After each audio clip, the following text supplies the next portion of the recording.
എല്ലാവർക്കും മാധവത്തിലേക്ക് സ്വാഗതം. കഴിഞ്ഞ ദിവസം ശ്രീമദ് മഹാഭാഗവതത്തിലെ രുക്മിണീ സ്വയംവരമാണ് നമ്മൾ പറഞ്ഞു നിർത്തിയത്. അതുപോലെ ഏകാദശി വരുന്നു, സഫല ഏകാദശി. ഏകാദശിയുടെ വീഡിയോ ഇട്ടിട്ടുണ്ട്. അതുപോലെ പാരണാസമയത്തിൻ്റെ സെപ്പറേറ്റ് ഒരു വീഡിയോയും ഇട്ടിട്ടുണ്ട്.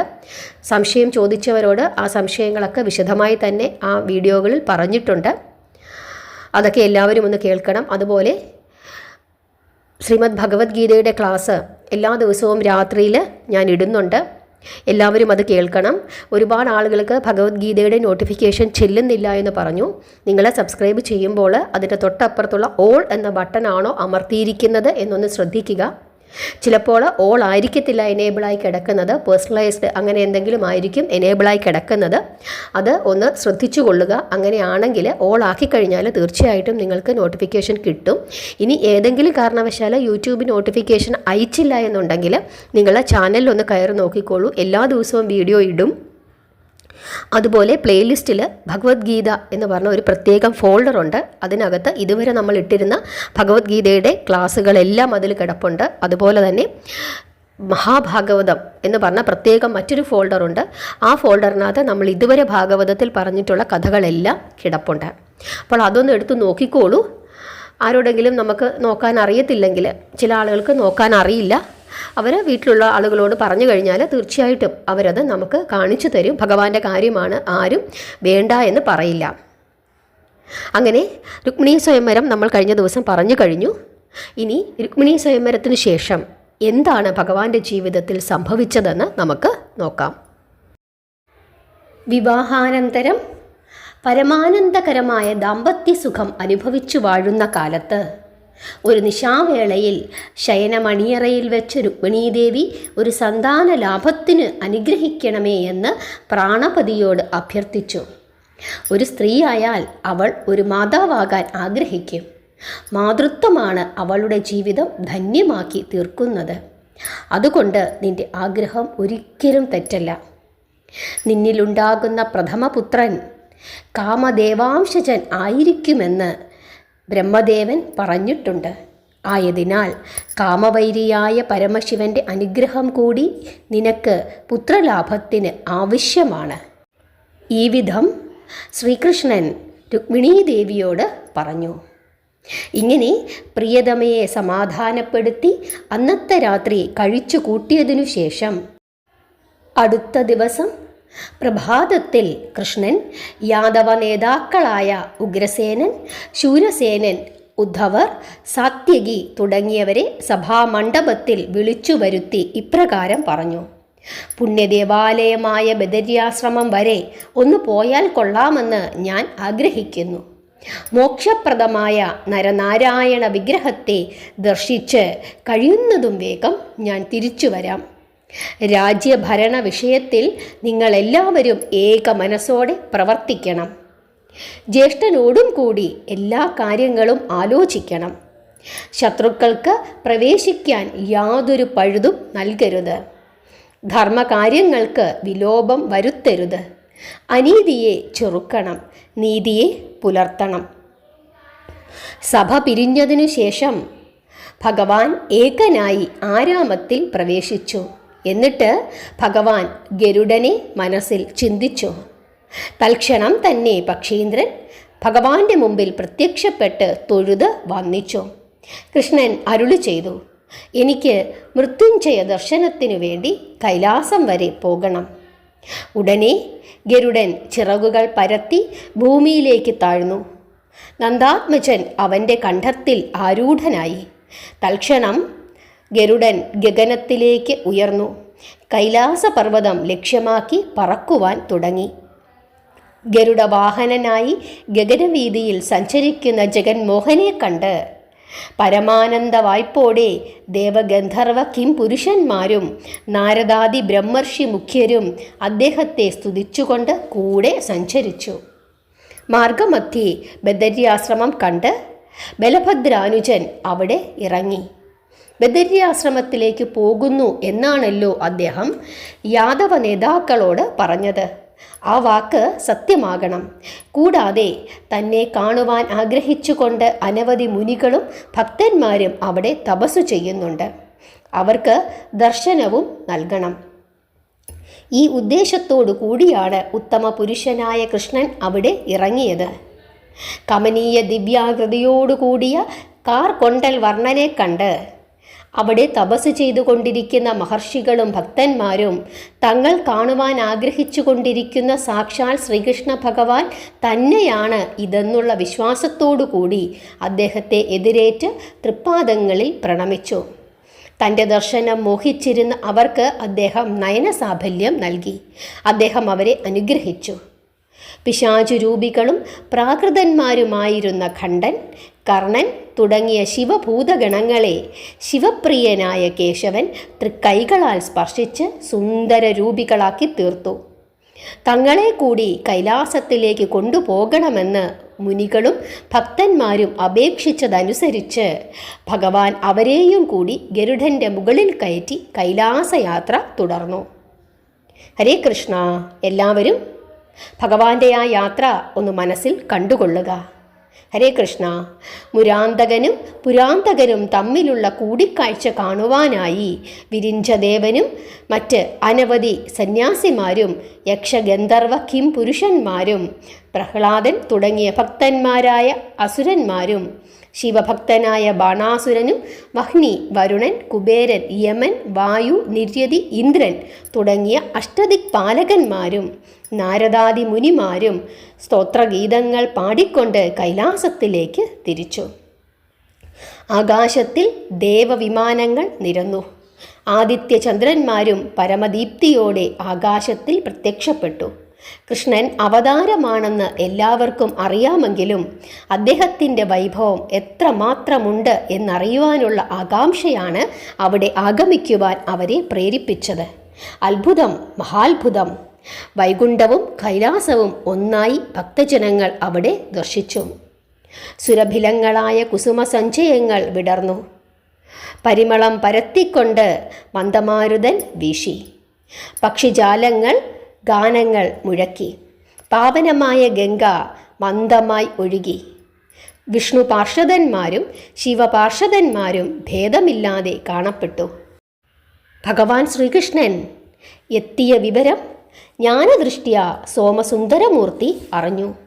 അംബികാസമേതം വൃഷഭാരൂഢനായി ഭൂതഗണങ്ങളോടുകൂടി സർപ്പഭൂഷണനായി സർപ്പകുണ്ഡലനായി ശൂലധാരിയായി പിംഗലേക്ഷനായി മംഗളത്രിനേത്രനായി സർവാഭരണ ഭസ്മഭൂഷിതനായി ചന്ദ്രക്കലാധരനായി ഗംഗാധരനായി ചെന്താമരക്കണ്ണൻ്റെ സന്നിധിയിൽ വന്ന് വൃഷഭത്തിൻ്റെ മുകളിൽ നിന്നും താഴെ ഇറങ്ങി അദ്ദേഹത്തെ കൈകൂപ്പി സ്വാഗതം ചെയ്തു.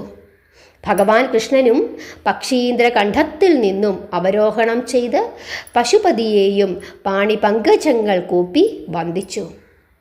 പരസ്പരം അവർ ആലിംഗനം ചെയ്തു. ആ സമയം അവർ ഒന്നായി ചേർന്ന് അപ്രത്യക്ഷമായി. ദേവകളും മുനികളും അഷ്ടദിക്പാലകരും ഗന്ധർവന്മാരുമെല്ലാം തന്നെ ഭക്തിവിവശരായി ആനന്ദപുളകം പൂണ്ട് നിന്നുപോയി. മലർമകൾ കാന്തനായ മാധവകൃഷ്ണനും മലമകൾ കാന്തനായ പരമശിവനും ഒന്നു തന്നെയാണെന്നു കണ്ട് ജയ ജയ കൃഷ്ണ, ജയ ജയ കൈലാസപദേ എന്ന് അവർ ഉച്ചത്തിൽ വാഴ്ത്തി സ്തുതിച്ചു. പെട്ടെന്ന് അപ്രത്യക്ഷമായ അവസ്ഥ വെടിഞ്ഞ് ഇന്ദുചൂടനും ഇന്ദിരാപതിയും വേറെ വേറെയായി പ്രത്യക്ഷീഭവിച്ചു. വിഷ്ണുവായ കൃഷ്ണനും ശിവനും ഒന്നു തന്നെയാണ് എന്നുള്ള ബോധം ദേവകൾക്കും മുനികൾക്കും മറ്റു കാണികൾക്കും ക്ഷണനേരത്തേക്ക് തോന്നിയെങ്കിലും വിഷ്ണുമായയാൽ അവർ അത് വിസ്മരിച്ച് ശിവനും വിഷ്ണുവും വേറെ വേറെ ആണെന്നുള്ള തോന്നൽ അവർക്ക് ഉണ്ടായി. കൈലാസപതി കമലാപതിയെ ആലിംഗനം ചെയ്ത് കൂട്ടിക്കൊണ്ടുപോയി ഭദ്രപീഠത്തിലിരുത്തി. ഉപചാരങ്ങൾ ചെയ്തതിനു ശേഷം അദ്ദേഹം ചോദിച്ചു, ഹേ സനാതനമൂർത്തേ ജനാർദ്ദന, അങ്ങ് ഇപ്പോൾ ഇവിടേക്ക് എഴുന്നള്ളാനുള്ള കാരണം എന്താണെന്ന് അരുളി ചെയ്താലും. അങ്ങയുടെ പാദപാംസുക്കളാൽ ഈ കൈലാസം ധന്യധന്യമായി തീർന്നിരിക്കുന്നു. ഇത് കേട്ടപ്പോൾ കൃഷ്ണൻ പറഞ്ഞു, ചന്ദ്രചൂഡപ്രഭോ, അംബികാപദേ, അങ്ങയെ തൃക്കൺ പാർക്കാൻ വന്നിരിക്കുന്നത് പുത്രലാഭത്തിനു വേണ്ടിയാണ്. കാമദേവാംശജനായ ഒരു നന്ദനനാണ് എനിക്കാദ്യം ഉണ്ടാകേണ്ടത് എന്നാണ് ബ്രഹ്മദേവൻ പറഞ്ഞിരിക്കുന്നത്. അവിടുന്ന് കാമദേവന്റെ ശത്രുവാണ്. ആയതിനാൽ വിധിപ്രകാരം ആ പുത്രനുണ്ടാകുന്നതിന് അവിടുന്ന് അനുഗ്രഹിക്കണം. ഇത് കേട്ടപ്പോൾ മൃത്യുഞ്ജയൻ മധുരമായി അരുളി ചെയ്തു: ഹേ മധുസൂദന, മായാമാധവ, ലോകപിതാവായ അങ്ങേക്ക് ഒരു പുത്രനുണ്ടാകുന്നതിന് എൻ്റെ അനുഗ്രഹം വേണമോ? മന്മഥൻ അങ്ങയുടെ പുത്രനായി ജനിക്കാൻ യോഗമുള്ളവനായതുകൊണ്ട് തന്നെയാണ് അദ്ദേഹം അങ്ങനെ ജനിക്കണമെന്ന് ബ്രഹ്മദേവൻ പറഞ്ഞത്. അങ്ങയോട് ഞാൻ ചില രഹസ്യങ്ങൾ ധരിപ്പിക്കാം. എൻ്റെ തൃക്കണ്ണാൽ പണ്ട് ദഹിച്ചുപോയ കാമദേവൻ ലോകത്തിന് ഉപകാരം ചെയ്യുന്നതിനു വേണ്ടി വീണ്ടും ജന്മമെടുത്തു എങ്കിലും അവനിൽ അന്തർഭവിച്ചിരുന്ന ഒരു മഹാചൈതന്യം ഇന്നും ജന്മം ലഭിക്കാതെ അവശേഷിക്കുകയാണ്. അവൻ്റെ പത്നിയായ രതി ആ അവശിഷ്ട കാമചൈതന്യത്തിൻ്റെ പുനരുദ്ധാരണത്തിനു വേണ്ടി ഇന്നും എന്നെ സേവിച്ചു കൊണ്ടിരിക്കുന്നതിനാൽ അവൻ അങ്ങയുടെ പത്നി രുക്മിണിയിൽ ഒരു പുത്രനായി ജനിക്കാൻ ഞാൻ ആഗ്രഹിക്കുന്നു. യദുവംശത്തിൽ അവൻ പ്രഖ്യാതനായിത്തീരും എന്നു മാത്രമല്ല, ത്രിലോകങ്ങളിലും ഏറ്റവും സുന്ദരനായി അവൻ ഭവിക്കും. പരമശിവന്റെ ഈ വിധത്തിലുള്ള വാക്കുകൾ കേട്ട് സന്തുഷ്ടനായ ചെന്താമരക്കണ്ണൻ കൃതജ്ഞതയോടുകൂടി മഹേശ്വര പാദങ്ങളെ നമസ്കരിച്ചു. രണ്ടുപേരും ആശ്ലേഷം ചെയ്ത് പരസ്പരം യാത്ര പറഞ്ഞു. ദേവഗന്ധർവ മാമുനികളും മറഞ്ഞു. ഗരുഡന്റെ ഗളത്തിലേറി പീതാംബരൻ അടുത്ത ദിവസം ദ്വാരകയിലെത്തി. പരമശിവന്റെ അനുഗ്രഹ വൃത്താന്തം ധർമ്മപത്നിയെ അദ്ദേഹം ധരിപ്പിച്ചു. അങ്ങനെ വൈദർഭി ഗർഭം ധരിച്ചു.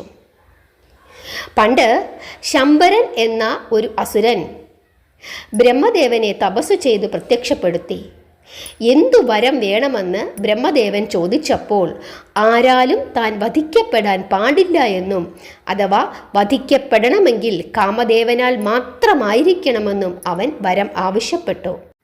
ബ്രഹ്മദേവൻ അവൻ ചോദിച്ച വരം ദാനം ചെയ്തു. കാമദേവൻ മഹാദേവന്റെ നേത്രത്തിൽ നിന്ന് ഉതിർന്നു വന്ന അഗ്നിയിൽ ദഹിച്ചു പോയിരിക്കുന്നതിനാൽ ഇനി ജനിക്കാൻ സാധ്യതയില്ല എന്ന പൂർണ്ണ വിശ്വാസത്തോടു കൂടിയാണ് ശംബരൻ അപ്രകാരമൊരു വരം ആവശ്യപ്പെട്ടത്. മന്മഥന്റെ മരണത്തിനു ശേഷം പത്നിയായ രതിയുടെ തപസ്സിൻ്റെ ഫലമായി ലോകത്തിനുപകാരം ചെയ്യുന്നതിന് വേണ്ടി അദ്ദേഹം വീണ്ടും ജനിച്ചു. എങ്കിലും പൂർണ്ണ കലയോടുകൂടി അദ്ദേഹം ജനിക്കാതിരുന്നതിനാൽ ശംബരവധത്തിന് അദ്ദേഹം പ്രാപ്തനായിരുന്നില്ല. ഒരു ദിവസം രതി ദുഃഖിച്ചുകൊണ്ടിരുന്നു കരയുന്ന അവസരത്തിൽ നാരദമുനി അവിടെ എഴുന്നള്ളി അവളോട് ഇപ്രകാരം പറഞ്ഞു: രതീദേവി, ബാലേ, നീ സങ്കടപ്പെടാതിരിക്കൂ. നിന്റെ ഭർത്താവ് പൂർണ്ണ കലയോടുകൂടി ഇനി ഒരു മനുഷ്യനായി ജനിക്കും. മഹാവിഷ്ണുവിൻ്റെ അവതാരമായ ശ്രീകൃഷ്ണൻ്റെ പുത്രനായിട്ടായിരിക്കും അവൻ ജനിക്കുന്നത്. സംഗതിവശാൽ ശത്രുവായ ശംബരൻ്റെ ഗൃഹത്തിൽ അവൻ വളരാൻ ഇടവരും. അതുകൊണ്ട് നിന്നിലുള്ള മായാശക്തിയാൽ മറ്റൊരു നാരിയുടെ രൂപം ധരിച്ച് മായാവതി എന്ന നാമത്തോടുകൂടി ശംബരൻ്റെ ഗൃഹത്തിൽ പോയി താമസിക്കുക. എല്ലാം മംഗളമായി കലാശിക്കും. ഇങ്ങനെ പറഞ്ഞ് നാരദൻ അപ്രത്യക്ഷനായി. മുനീന്ദ്രൻ്റെ ഉപദേശപ്രകാരം രതീദേവി തൻ്റെ യാഥാർത്ഥ്യം മറച്ചുവെച്ച് ആകൃതിയിലും പ്രകൃതിയിലും വ്യത്യാസം വരുത്തി മായാവതി എന്ന പേരിൽ ഒരു വേലക്കാരി എന്ന മട്ടിൽ ശംബരനെ ചെന്നുകണ്ട് അവൻ്റെ പാചകക്കാരിയായി തീർന്നു. അവൾ എന്തു പാകപ്പെടുത്തി കൊടുത്താലും അവനത് വലിയ ഇഷ്ടവും തൃപ്തിയും ആയിരുന്നു. ആ കാലത്ത് രുക്മിണിയുടെ ഗർഭം ക്രമേണ പൂർണ്ണമായിക്കൊണ്ടിരുന്നു. അതിനുശേഷം നാരദൻ ശംബരൻ്റെ അടുക്കലേക്ക് ചെന്നു. ഒരു ദിവസം മുനീന്ദ്രൻ ശംബരനെ കണ്ട് ഇപ്രകാരം അറിയിച്ചു: ഹേ അസുരപ്രവര, അങ്ങ് ലോകത്തിൽ നടക്കുന്നതൊന്നും അറിയുന്നില്ലേ? അങ്ങയുടെ ശത്രു ഇതാ ജനിക്കാൻ തുടങ്ങുന്നു. ശ്രീകൃഷ്ണൻ്റെ പത്നിയായ രുക്മിണി ദേവിയുടെ ഉദരത്തിൽ കിടന്നു വളരുന്നത് അങ്ങയുടെ ഘാതകനായ കാമദേവനാണ്. സൂക്ഷിച്ചുകൊള്ളൂ, രക്ഷപ്പെടാനുള്ള മാർഗം നോക്കിക്കൊള്ളുക. ഇത്രയും പറഞ്ഞ് നാരദർ മടങ്ങി. അതിനുശേഷം ശംബരൻ രുക്മിണിയുടെ ഗർഭത്തിൻ്റെ അവസ്ഥകളെക്കുറിച്ച് നിത്യവും രഹസ്യമായി അന്വേഷിച്ചു കൊണ്ടേയിരുന്നു. ഒരു ശുഭമുഹൂർത്തത്തിൽ രുക്മിണീദേവി കോമളനായ ഒരു ആൺപൈതലിനെ പ്രസവിച്ചു. ആ സമയം തൻ്റെ മായാശക്തിയാൽ ശംബരൻ പ്രസവമുറിയിൽ കടന്ന് മാതാവിനെ മയക്കി പ്രജയെ അപഹരിച്ചു കൊണ്ടുപോയി കടലിൽ എറിഞ്ഞുകളഞ്ഞു. താൻ പ്രസവിച്ച തൻ്റെ കുഞ്ഞ് നിമിഷനേരം കൊണ്ട് അപ്രത്യക്ഷമായതു കണ്ട് രുക്മിണീദേവി ദുഃഖം സഹിക്കവയ്യാതെ വാവിട്ട് കരഞ്ഞു. ഇത് കേട്ടപ്പോൾ കമലനയനൻ വന്ന് പ്രിയതമയെ സാന്ത്വനപ്പെടുത്തി. കാമദേവന്റെ പുനർജന്മമായി അവൻ ജനിച്ചു. ലോകത്തിന് ഉപകാരം ചെയ്യുന്നതിന് വേണ്ടി അവൻ മറഞ്ഞു എന്ന് സമാധാനിക്കുക. ഇനി വീണ്ടും അവൻ പ്രത്യക്ഷപ്പെടും. അതുവരെ ദേവി ക്ഷമയോടുകൂടി കാത്തിരിക്കുക. ഈ വിധം ഭഗവാൻ ശ്രീകൃഷ്ണൻ രുക്മിണീ ദേവിയോട് പറഞ്ഞു. ശംബരൻ സമുദ്രത്തിലെറിഞ്ഞ ആ കുഞ്ഞിനെ ഒരു മത്സ്യം കൊത്തി വിഴുങ്ങി. ആ മത്സ്യത്തിന് ഒരു മുക്കുവന് കിട്ടി. കാഴ്ചയിൽ പ്രത്യേക ഭംഗിയും ശോഭയും ഉണ്ടായിരുന്ന ആ മീനിനെ ആ മുക്കുവൻ ശംബരാസുരന് കാഴ്ചയായി വെച്ചു. ദൈത്യേന്ദ്രൻ സന്തോഷപൂർവം അതിനെ എടുത്ത് മായാവതിയെ വിളിച്ച് പാചകം ചെയ്യാനായി ഏൽപ്പിച്ചു. അതിനുശേഷം അവൻ നായാട്ടിനായി പുറത്തേക്ക് ഇറങ്ങിപ്പോയി. പാചകം ചെയ്യാനായി മത്സ്യത്തെ കീറിയപ്പോൾ ദിവ്യ തേജസ്സോടു കൂടിയ ഒരു കൊച്ചു കുഞ്ഞ് അതിലിരിക്കുന്നത് കണ്ട് മായാവതി അത്ഭുതപ്പെട്ടു. പണ്ട് നാരദർ പറഞ്ഞ വാക്കുകൾ ആ നാരീമണി ഓർമ്മിച്ചു. ആ ശിശു തൻ്റെ ഭർത്താവായ കാമദേവൻ്റെ പുനർജന്മമായിരിക്കുമോ എന്ന് അവൾക്ക് സംശയം തോന്നി. ആ സമയം നാരദമുനി വീണ്ടും അവിടെ പ്രത്യക്ഷപ്പെട്ട് ആ ശിശുവിൻ്റെ ജന്മരഹസ്യം മുഴുവൻ അവളെ ധരിപ്പിച്ചു. കാമദേവൻ പൂർണ്ണ കലയോടുകൂടി ശ്രീകൃഷ്ണൻ്റെ പുത്രനായി രുക്മിണീദേവിയിൽ പിറന്നിരിക്കുന്നു. ശംബരാസുരൻ ആ പ്രജയെ മായാശക്തിയാൽ അപഹരിച്ച് കടലിൽ എറിഞ്ഞിട്ടുള്ളതാണെന്നും ഒരു മത്സ്യം അതിനെ കൊത്തി വിഴുങ്ങിയെന്നും ആ മത്സ്യത്തെയാണ് മായാവതിക്ക് ലഭിച്ചിട്ടുള്ളതെന്നും ആ ശിശുവിനെ ശംബരൻ അറിയാതെ സൂക്ഷിച്ചു വളർത്തണമെന്നും ഇങ്ങനെയുള്ള വിവരങ്ങളെല്ലാം നാരദൻ രതീദേവിയെ ധരിപ്പിക്കുന്നു. അതനുസരിച്ച് മായാവതിയായ രതീദേവി തൻ്റെ മായയാൽ മറ്റാരും അറിയാതെ ആ ശിശുവിനെ തൻ്റെ ഭർത്താവ് ആണെന്നുള്ള നിലയിൽ ഏറ്റവും സന്തോഷപൂർവം പരിപാലിച്ച് വളർത്തുന്നു. ഹരേ കൃഷ്ണ. കണ്ടോ, ഭഗവാന് പുത്രൻ ജനിച്ചിരിക്കുന്നു. ആ പുത്രനാണ് പ്രദ്യുമ്നൻ. ഭഗവാൻ എത്ര മനോഹരമായിട്ടാണ് ഭഗവാനും കൈലാസനാഥനും തമ്മിലുള്ള ആ സമാഗമം നിർവഹിച്ചിരിക്കുന്നത്. ഭഗവാനും പരമശിവനും രണ്ടല്ല, ഒന്ന് തന്നെയാണ്, ഒരേ നിലയിലുള്ളവരാണ്.